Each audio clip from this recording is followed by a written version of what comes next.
De responder a las preguntas que nos ha hecho el Consejo a través del arquitecto Penedo.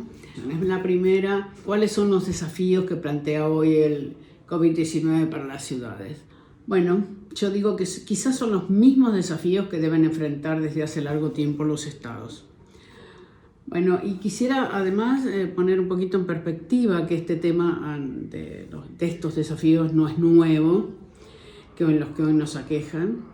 Desde los que planteaban y que hicieron una gran reflexión, el Club de Roma, el grupo del Club de Roma en los años 70, anticipando en aquel momento que la población mundial, que en 1900 era de 1.000 millones, y que para ese momento casi se había cuadruplicado, y que los recursos naturales y la mala administración de esos recursos pronosticaba un horizonte relativamente breve para la sobrevivencia del mundo civilizado. Y lo ponía en aquel momento en los 100 años.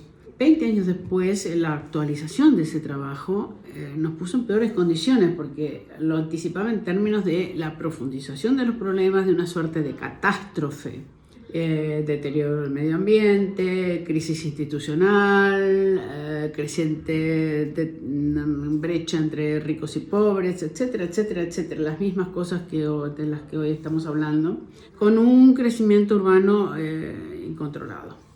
Ahora bien, esto se repite. Yo recuerdo la reunión de ONU Habitat, no hace más de 10 años, en Brasil, en Río, que concluye diciendo que estamos hablando de las mismas cosas, pero estamos hablando mucho tiempo después sin haberlas resuelto. Y además vaticina que el mundo debería superar el 1 billón de habitantes en asentamientos precarios o con acceso casi nulo a los servicios básicos en el breve plazo de 10 años.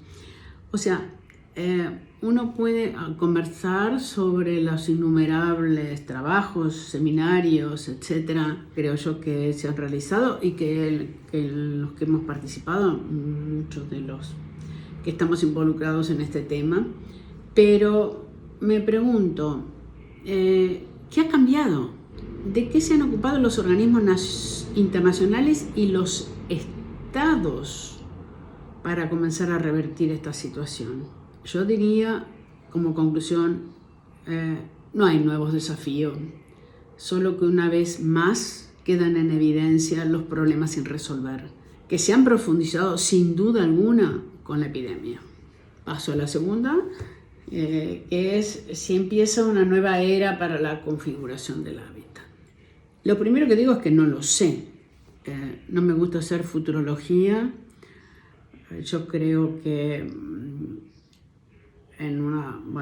reproduzco una frase que siempre me atrajo, que es que el futuro no se puede predecir, pero lo que hoy hacemos seguramente y sin duda lo condiciona.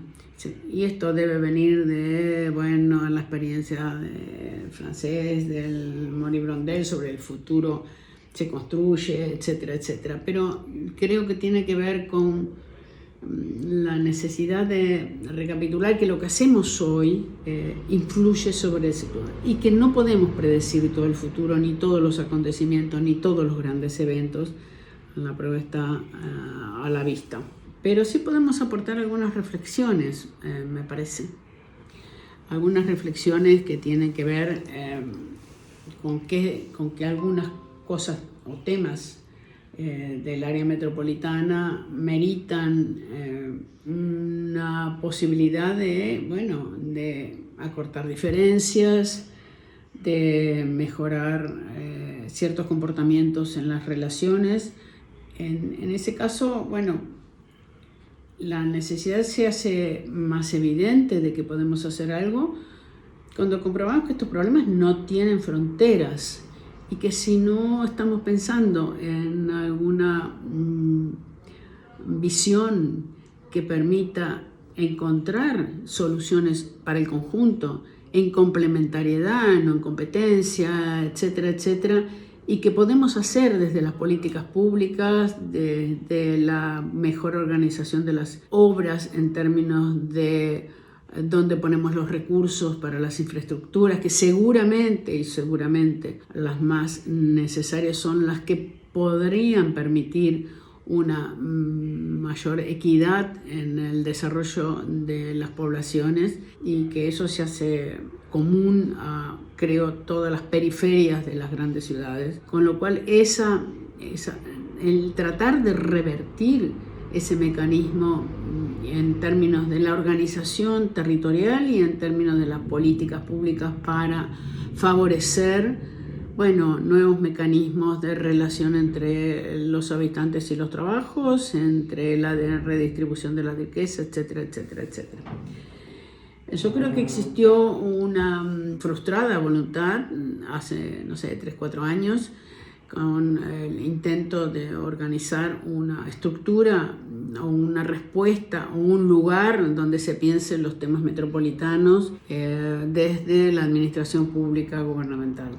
Fue frustrada porque, no terminó absolutamente en nada, pese que en algunos casos, en el transporte y en algunos elementos parciales, digamos, sectoriales, existe algún tipo de organización de índole metropolitana. Pero, año tras vez se ve frustrada esa voluntad.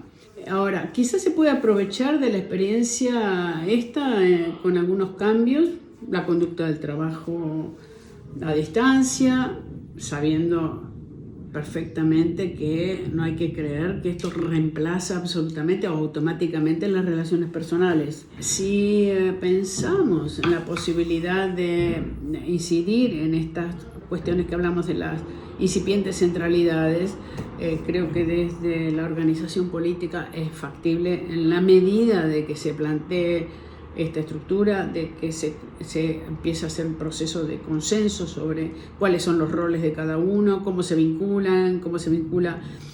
moderniza el transporte público, cómo se relacionan los flujos, digamos, del conocimiento, etcétera, etcétera. Creo que está mal y me preocupa las reflexiones sobre condenar el tema de la densificación.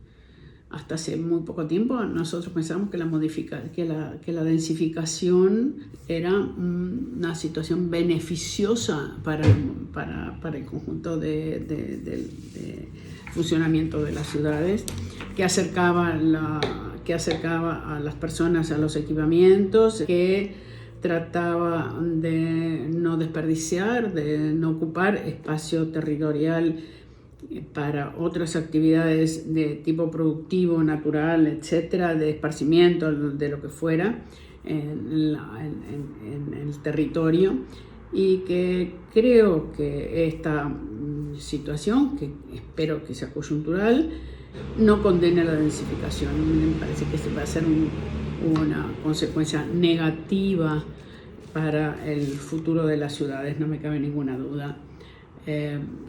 Ahora, frente a esto también tenemos que pensar que los grandes eventos, de los cuales no estamos exceptuados por el calentamiento global, porque etcétera, los problemas hidrológicos, las obras no resueltas en muchos aspectos, van a traer consecuencias sobre eventos que hoy no predecimos, o que su predicción es de baja recurrencia.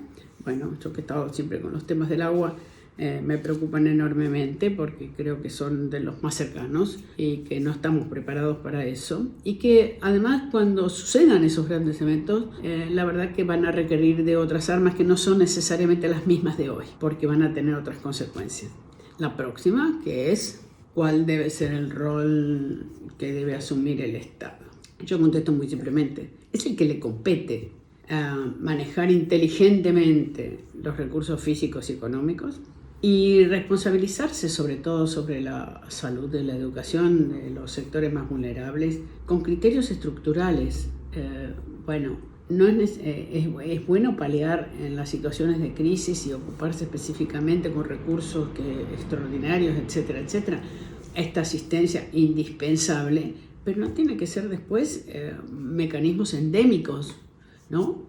Para la población, de que esa sea la forma de sustentabilidad que se maneja la población con escasos recursos. Ello implica acuerdos de las fuerzas políticas, de la sociedad en su conjunto y lo que es más importante, que deben estar ligados a la transparencia del manejo de estas soluciones o resoluciones que tengan que ver con el conjunto de la población. Utilizar la capacidad de la informática para el dinamismo de la comunicación y que la información posibilite estas relaciones en términos de capacidad organizacional, como ha pasado ahora con las Fuerzas Armadas, que han tenido esa capacidad, sino trabajar para que configurar esta red, para que la toma de decisiones, esta red a gran nivel nacional, para que la toma de decisiones tenga esa validez que a veces se empieza a construir a través de las redes sociales en términos de la población. No nos falta información, el problema consiste en cómo usarla. Si se utiliza para el control de las personas o para construir mejores escenarios para la toma de decisiones. O dicho de otra forma, si se utiliza como tecnología de la regulación o como tecnología ligada a la comunidad. Y ese es el punto. ¿Cómo será el día después? ¿Cómo se encara la puesta en marcha del uso presencial de las ciudades? Bueno, yo creo que no hay un día D. Vamos a poner acá. No es un armisticio. En virtud de cómo se vaya desarrollando la pandemia, se irán tomando medidas de flexibilización, que no todas van a ser iguales, ni todas las ciudades van a ser iguales, y porque somos flexibles nos iremos adaptando a estas nuevas normas de dependencia y de organización en el territorio. Por otra parte, hay algo que es claro, como han sido bombardeados, me refiero a los aspectos físicos, las ciudades quedan intactas. Los habitantes modificarán seguramente los comportamientos, conductas, demandas, etc. Y en ese campo debe actuar el Estado aprovechando esa situación para reorganizar y tomar estas experiencias en las buenas consecuencias. En este tema quisiera comentar, yo creo que estas cuestiones sobre los eventos han sido analizadas muchas veces en distintos ámbitos. Lo que se llama la baja probabilidad de la ocurrencia, eso que son eventos con gran impacto socioeconómico y que después de suceder se racionalizan estas consecuencias, pero en realidad, como bien Bill Gates lo predijo, algunos incluyen en estos eventos al COVID-19. Pero estamos hablando de aquel viejo libro que hablaba del cisne negro y que no estamos exentos para nada de estos eventos de los llamados de baja probabilidad. En el futuro y en algunos casos ocurrirán en dimensiones poco imaginables.